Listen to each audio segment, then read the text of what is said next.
UKLO 1 year masters. No IELTS required up to 5 years visa. High visa success rate. మంత్రి గారికి చెప్పాలి కదా. మీరు మంత్రి గారికి చెప్పడం కాదు, మీరు ప్రశ్న అడగాలి మంత్రి గారు. 2014లో 14-15లో తెలుగుదేశం పార్టీ అధికారం చేపట్టిన నాటికి అవన్నీ మీ ప్రశ్న సూటిగా అడగండి, మీకు ఏం సమాధానం కావాలో.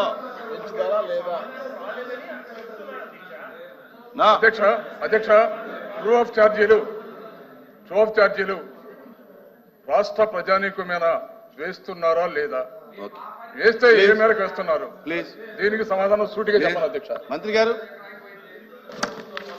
సార్ ఇందాక కూడా చెప్పే ఈ ప్రశ్న మీరు వేసేది కాదండి, ఎందుకంటే వీళ్ళు పెంచి ఈఆర్సీకి పంపించేసి మమ్మల్ని వేస్తున్నారా లేదంటే ఈఆర్సీ కోర్టు పరిధిలో ఆల్రెడీ కోర్టు పరిధిలో నిర్ణయం చేయబడింది సార్. అది ఈఆర్సీ పరిధిలో నిర్ణయం తీసుకోబడింది. మీ తప్పుదారి వల్ల ఈ రాష్ట్రంలో 20,000 కోట్ల రూపాయలు ప్రజల మీద భారం పడింది. ఇక్కడికి మళ్ళీ మీరే వేసి భారం మీరే పెంచేసి మీరే వచ్చి క్వశ్చన్ అంటే మాకు అర్థం కావట్లేదు. ప్లీజ్ ఎల్ఓపి గారు. మంత్రి గారు వాళ్ళకు ఉండే అవకాశం అదే కదా. కూర్చోండి మాట్లాడండి.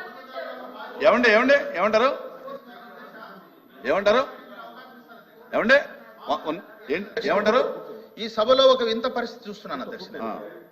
ప్రతిసారి ఇది 0 ఓవర్ క్వశ్చన్ అవర్ అంటే 0 ఓవర్నే క్వశ్చన్ అవర్ అంటారు. సరే చెప్పండి, ఏంటి మీకు తెలుసులేదండి చెప్పండి. మీకు తెలుసులేదండి చెప్పండి. క్వశ్చన్ అవర్ లో మాకు సభ్యులకుండే హక్కులను మేము ప్రభుత్వం ద్వారా సమాధానం రాబడుతున్నాం అధ్యక్ష. ఈ సందర్భంగా ప్రతిసారి ఎల్ఓపి గారు అడిగినప్పుడు మీరు అవకాశం సంతోషం.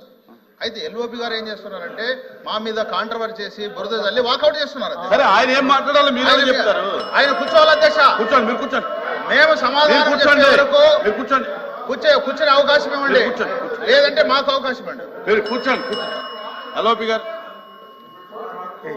అది కాదు మరి మా తాలూకత కూడా మీరే చెప్పండి. ఇంకా అధ్యక్ష మా అధ్యక్ష గౌరవ సభ్యులు విద్యుత్ శాఖ మంత్రి గారిని సూటిగా ప్రశ్నిస్తాం అధ్యక్ష.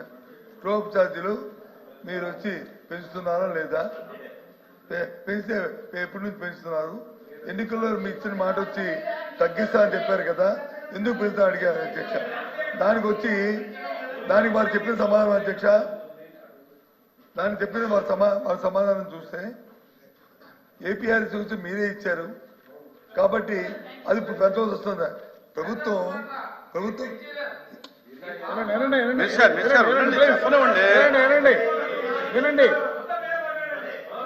ఏపీఆర్సీ ప్రభుత్వం వచ్చిన తర్వాత అధ్యక్షలో ఎఫ్ఐడి ఇచ్చు కదా అధ్యక్ష. మేము ఇచ్చిన మా మాట ఇచ్చాము, ప్రజలకి విద్యుత్ ఛార్జీలు పెంచమన్నాము. కాబట్టి ఏదైతే ఆ క్వాంటం ఉందో ఆ క్వాంటంని ప్రభుత్వమే రీపే చేస్తుంది, సబ్సిడీ రూపాయలు ఇస్తాము, మేము రెడీగా ఉన్నామని చెప్పచ్చు కదా అధ్యక్ష. ప్రజలకు మాట ఇచ్చి వచ్చారు కదా అధ్యక్ష.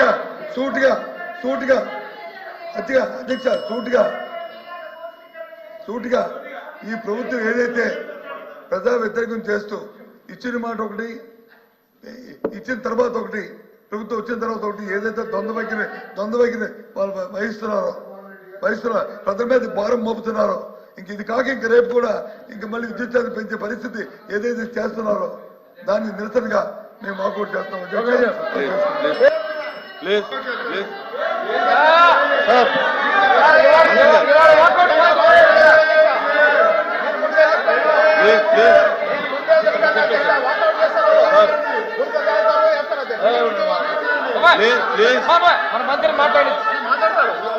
మంత్రి గారు ఎనర్జీ మినిస్టర్ గారు, ఈ బడ్జెట్ ప్రజా వ్యతిరేకంగా ఉంది. ఇచ్చిన వాగ్దానాన్ని నెరవేర్చిన బడ్జెట్ ఇది మోసపోతు బడ్జెట్ కాబట్టి దీన్ని నిరసన తెలియజేస్తాం, మేము వాకౌట్ చేస్తాం. అది మా హక్కు. కూర్చోండి. కాబట్టి దయచేసి మిమ్మల్ని మేము రిక్వెస్ట్ చేస్తాం అధ్యక్ష. మీ ద్వారా ప్రభుత్వాన్ని రిక్వెస్ట్ చేస్తాం అధ్యక్ష.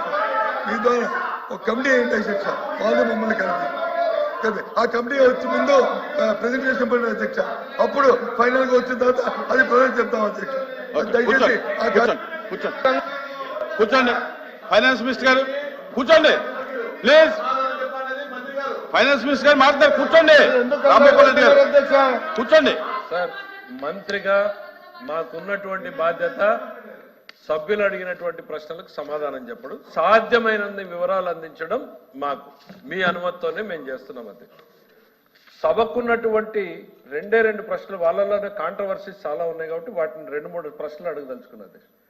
ఈ ప్రశ్నకు 2-3 నిమిషాలే చెప్పండి, మేము అడిగిన ప్రశ్నకు మాత్రం 20 నిమిషాలు చెప్పండి, మాకు నచ్చేవి మాత్రము మీరు అరగంట పొగడండి, మాకు నచ్చకపోతే మాత్రం మేము 1 నిమిషంలోనే సమాధానం చెప్పి కూర్చోండి.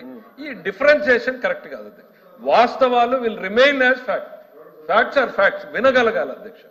నేను వేరే సాంప్రదాయాలు అధ్యక్ష, ఈ సభలో తమరి నేతృత్వంలో జస్ట్ లాస్ట్ 3 years కింద నడిపినటువంటి క్వశ్చన్ అవర్లో ఎంతెంతసేపు రిప్లై చెప్పారు తీయండి, అదే సాంప్రదాయాన్ని పాటిద్దాం. కొత్త సాంప్రదాయాలు కూడా నేను సార్ ఓపిక ఉండాలి. ఎల్ఓపి గారికి నా రిక్వెస్ట్ ఒకటి, ఇక్కడ బ్లేమ్ గేమ్ కాదు, కానీ రాష్ట్ర ప్రజలకు సార్, అసెంబ్లీకి కానీ కౌన్సిల్కి కానీ ఉన్న బాధ్యతలు ఏంటి సార్? 2. ఒకటి చట్టాలు చేయడం, 2వది ప్రతి రూపాయి ఖర్చుని నియంత్రించడం. చట్టసభల పరిధిలోకి రాకుండా రూపాయిని ఖర్చు పెడుతూ ఉంటే దాన్ని లేవనెత్తితే ఆ రోజు ప్రతిపక్షంలో పట్టించుకోలేదు, అధికారంలోకి వచ్చినప్పుడు మేము నిజాలు చెప్తే మేము చెప్పింది నిజము అని చెప్పి కేంద్ర ప్రభుత్వం రూల్స్ అమెండ్ చేసింది.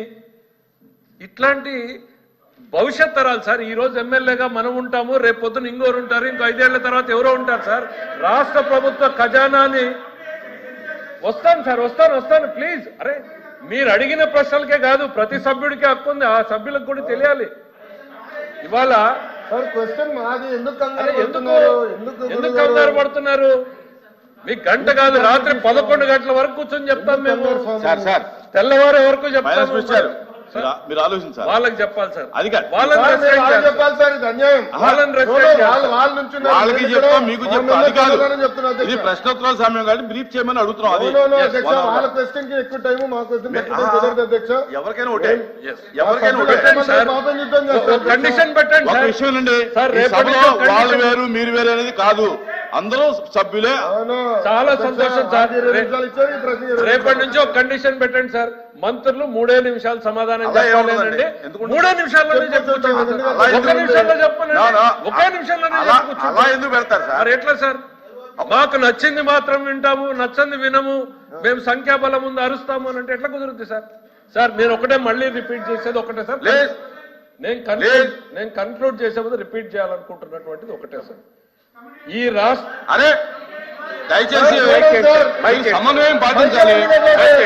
ఎందుకు సభ జరగలేమండి? నా ఇది బ్యాడ్ ప్రాక్టీస్. మంత్రి గారు చెప్పండి.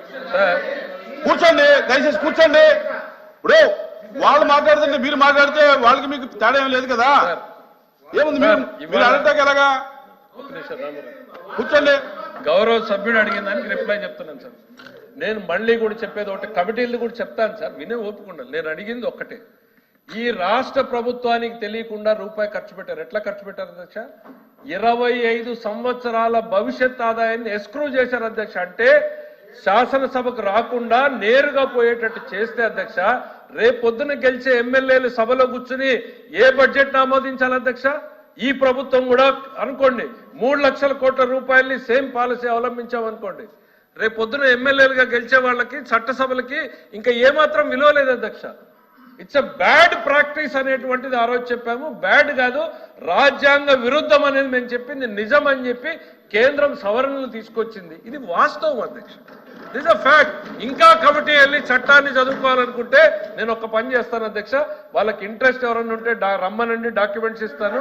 కమిటీల గురించి వస్తే రేపో ఎల్లుండో అవతల ఎల్లుండో మనకు 3 ఫైనాన్షియల్ కమిటీస్ ఉన్నాయి, స్టాట్యూటరీ కమిటీస్ ఉన్నాయి, పిఏసి ఉంది, పిఓసి ఉంది, లేకపోతే ఎస్టిమేట్స్ కమిటీ ఉన్నాయి, మిగిలిన కమిటీలు పడతాయి.